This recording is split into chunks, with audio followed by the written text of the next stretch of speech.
Anniversary second part নিয়ে কিন্তু চলে এসেছি। আগেই বলেছিলাম 27শে জুন কিন্তু রথ ছিল, তাই বাড়িতে পুজো দেওয়াটা তো ভালোভাবে পুজো দেওয়াটা মাস্ট।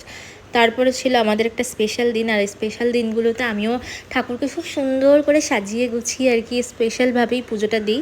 তারপর রথ সাজানো হলো, রথ সাজিয়ে ওরা বিকেলে বেরিয়েছিল, আমি আর বেরাইনি, আমার খুব টায়ার্ড লাগছিলো।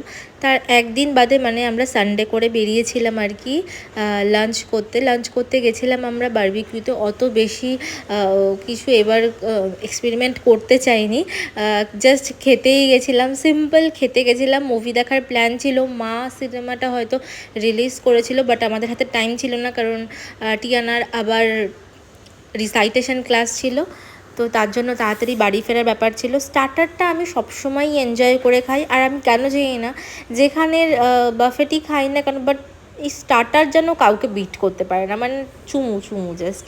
আর এই অনেকগুলো প্রন নিয়েছিলাম, আর চিকেনেরও অনেক কিছু আইটেম ছিল। ফার্স্টে দেখো মেয়ে থালিটা প্লেটটা নিচ্ছে, তো আমি সব কিছু দেখিয়ে দিচ্ছি। দেখো মাছের আইটেম ছিল, চিকেনের আইটেম ছিল, মাটন ছিল, এটা ছিল মাটন, লাল লাল কষা কষা মাটন। তারপর এটা নিচ্ছে মানি আর কি, আমার হাজব্যান্ডের প্লেট নিচ্ছে। তো ও বেশি বিরিয়ানি প্রেফার করে না, কিন্তু তাও আমি বলার পরে একটু অল্প করে পোলাও নিল। আর বেশি বাফেট বলেই যে অনেক সব কিছু আমাকে নিতে হবে, নষ্ট করার পক্ষপাতী আমি একদমই নই। আর এটা ছিল আমার প্ল্যাটার, একটু বিরিয়ানি, রাইস, আর হচ্ছে গিয়ে মাটন, তার সাথে এক বাটি ভরে ভরে রায়তা নিয়ে এসেছিলাম।